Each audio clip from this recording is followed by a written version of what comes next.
practical and relevant points also.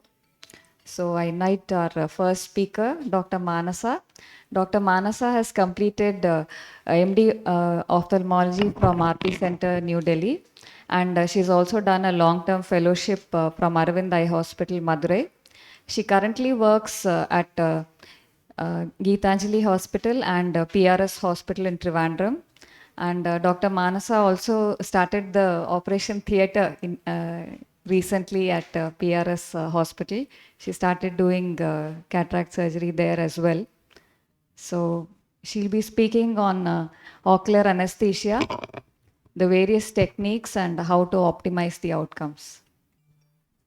Good morning, a warm welcome to our IC. So the first thing in the morning, we'll start with Anaesthetic Symphony, where our choice of anesthesia practices guides the outcome. That is the patient comfort and the surgical precision, thereby harmonizing the cataract surgery experience.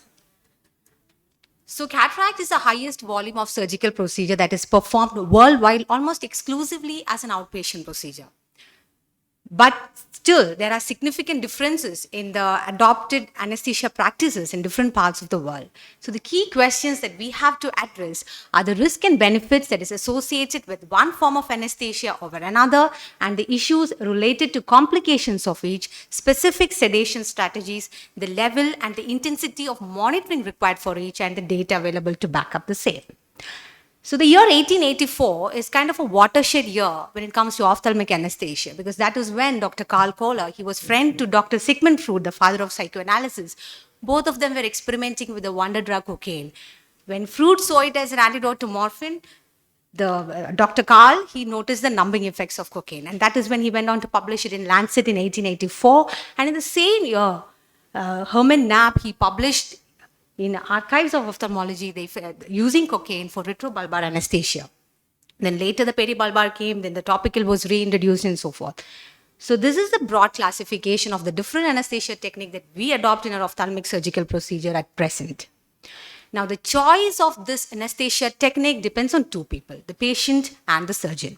Now the patient factors like the patient preference, their anxiety levels, their level of cooperation, and also the existence of ocular comorbidities like a corneal opacity or a subluxated cataract, which can prolong the duration of the surgery.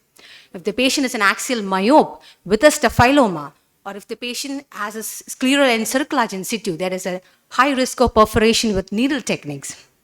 Now, if the patient is likely to get a trabeculectomy in the future, then we have to spare area for a good bleb. Then if the patient has an ocular surface disorder like an ocular cicatricial pemphigoid or a Stevens-Johnson syndrome, then we would rather not do a subtenon so that the symblepharon doesn't progress. Now the surgeon factors like the site and the type of the incision, the complexity of the procedure, the risk of complications, the duration of the surgery, and the expertise of the surgeon. Now, the goal of anesthesia in ophthalmic surgery or any surgery in general is to provide a pain-free surgical experience, to facilitate the surgical procedure, to minimize the risk of the complication associated with the anesthesia, as well as to reduce the risk of surgical complications. Now, that thorough understanding of the orbital anatomy is essential if you're planning for any needle-based procedure. Now, the retrobulbar that was given with a 23 gauge 31 millimeter needle, you can see the needle is so close to the optic canal that easily at 41 millimeter we can inject the anesthetic to the optic nerve sheath, causing brainstem anesthesia. So in spite of it being an excellent echinacea technique with very rapid onset of action, still it's very dangerous. So then came the peribulbar, where we have a 26 gauge 25 millimeter needle, also can be given with a 26.5 needle. It's much safer, but still the risk exists. So the conventional teaching, even when I was doing my residency for peribulbar, was the Atkinson point, where the junction between the medial 2/3 and the lateral 1/3 and the supromedial part. But now we know there are safer sites for peribulbar. There is a lateralmost point at the orbit and in the medial part at the caruncle, because there the globe is safely away from the orbital margins. Now the subtenon block, now this can be done with a needle technique as well as a blunt dissection technique. So let's resort to blunt dissection because it can negate the complication associated with needle technique somewhat.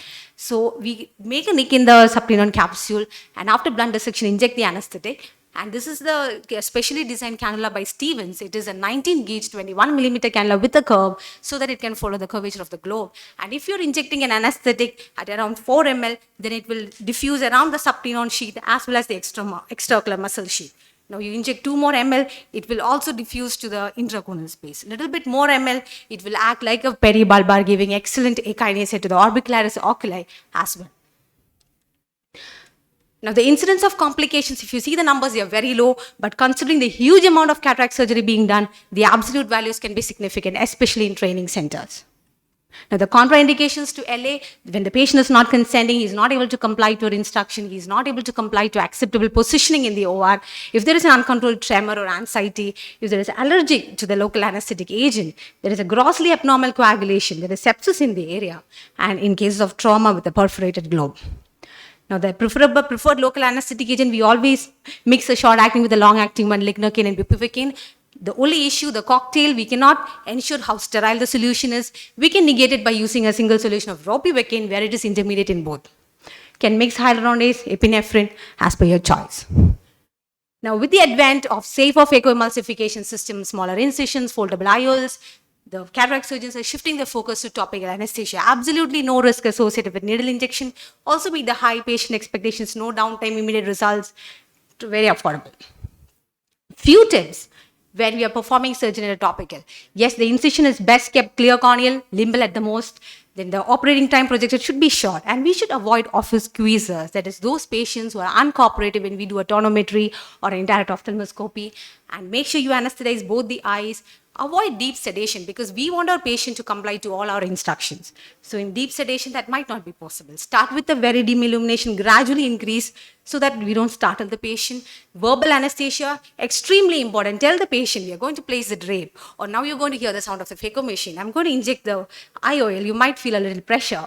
Remember, in topical, it isn't over until it's over. When you're taking the speculum, the patient might squeeze the eye because there is absolutely no akinesia and the AC might collapse. So proper instructions, very essential. And is there any studies saying topical anesthesia has an increased risk of complication? Yes. When compared to the needle techniques and when compared to topical anesthesia combined with intracameral, topical alone increases the risk of PC-REN, vitreous loss, nucleus drop, and as well as endophthalmitis. Probably because no akinesia, the incision comes in contact with lashes and fornix, or maybe because of the increase in PCR. So there are certain factors that increase the likelihood of intraoperative pain, patient factors as well as surgical factors. In those cases, we can consider sedation.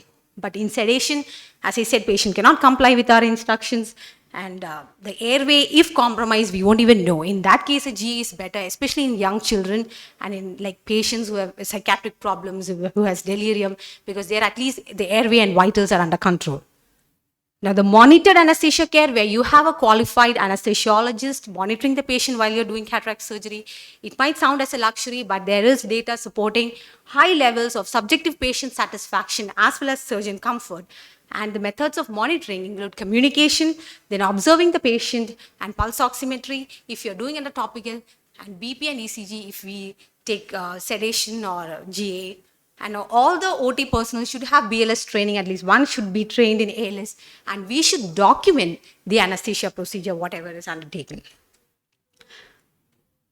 Now, just to summarize a safe practice, pre-op patient counseling, extremely important. Keep the conditions in the OR optimal. Low noise levels, dim illumination, and comfortable temperature. Appropriate patient selection and the case.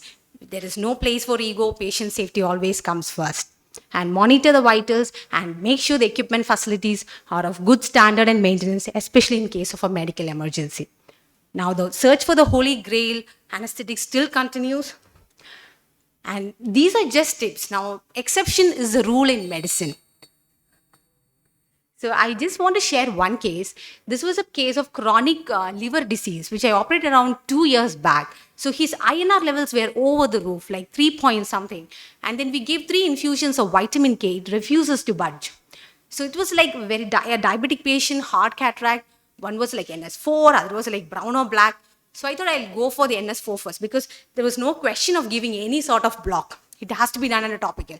So the first eye, I did topical phaco, but that time I didn't have like the best of equipments available. So there was post-operative edema for first few days, but eventually he gained 6/6 vision. For the other eye, I thought I'll do a topical SICS, but the patient was cooperative. It was possible. So even when these tips are taken into account, remember, we can tailor our techniques for every patient. Thank you. Thank you, Dr. Manasa. I think within a short span, you've covered all the very important aspects of ocular anesthesia. To further the discussion, I just wanted to bring up this point that now, because of a lot of advertising and some relatives who have undergone topical anesthesia, sometimes patients come to us. They may be a very suitable case in terms of anatomy, but if you look at the patient nature, they might have a like very strong bells, and they might start squeezing on table. So, in the pre-operative counseling, you have told, okay, I'm going to do a topical anesthesia. But on table, you realize that it's not possible. Patient is squeezing really hard, and there's a strong bells. So, you have to anyway inject subtenons, I think, to be on the safer side. So, how will you counsel at that time? Dr. Manju, you want to say something? Sorry. So we can very well tell the patient, yeah, if you're not able to look at the light, so while lying under the microscope, you'll have great difficulty. So that will lead to more complications. And so it is better, you can give the choice. It is better to do under block. It won't be very painful. You have to counsel the patient properly and give them confidence. Like it won't be much painful. It'll just will have the pain of the injection, that's all. And you'll have to talk to the patient continuously while giving block. See, what you have done is some of the patients, they pre-operative will tell, okay, doctor, I'm very anxious like that. If that is the case, then we can take precautions. What I always tell the anesthetist, please keep a paraffin soft cotton tip applicator here. That Kuchi is Dana Johnson's, but so we soak it with paraffin and then just keep on the skin where we are first pricking. So then the initial prick, there won't be any pain for the patient. So after that, we inject little and wait for a while and then inject further. So most of the, and if you continuously talk to the patient, I think patients will cooperate, even for block, topical, whatever it is. But if the patient is very anxious, if they are choosing topical anesthesia because they are very scared of pain of injection, then don't operate under topical anesthesia because they won't cooperate during the surgery. And few things is, yeah, the talk was excellent talk. And then few things are, selection of patients are very important. Like don't take complicated cases, don't take very hard cataracts or mature intumescent lenses. So that depends again on surgeon's confidence. But as a general rule, you should not take very difficult cases when you're operating under topical anesthesia. And high myopes, especially because the risk of clog perforation is high. So it's better to operate them under topical anesthesia. But again, because the scleral rigidity is low, when you're entering the eye with the infusion, normal infusion pressure, then there'll be stretching of ciliary body, what is known as that CBDSO, they'll have pain. So always supplement with intracameral 1% preservative-free lidocaine when you're operating under high myopes because of the ciliary body stretching, they'll have more pain. And another tip is if you're operating, instead of putting BSS, you can put OVD over the cornea so that there is no need of frequent irrigation of the cornea with fluid because that is the time the patient squeezes the eye. So OVD can be put. And another tip is while doing this, the hydrodissection should be complete because when you're rotating the nucleus, this ciliary sonules, they'll produce some tug on the ciliary body and that can cause pain. So hydrodissection should be very good and the nucleus rotation should be gentle. And always operate with, don't overinflate the chamber with OVD because that will cause the high pressure and then deepening of anterior chamber. So or underfill the anterior chamber with OVD. So these are some of the tips when you are operating under topical anesthesia. And anytime if the patient complain of pain, you have options of injecting subconjunctival xylocaine, you can give subtenants. All these options are there if need arise. And one more point is, when we are counseling the patients, we should tell them, though you have opted for a topical, depending on the situation, we might have to supplement you with additional ocular anesthesia. Like you might need an injection during the surgery, because sometimes when we counsel on table, it will become a surprise for them.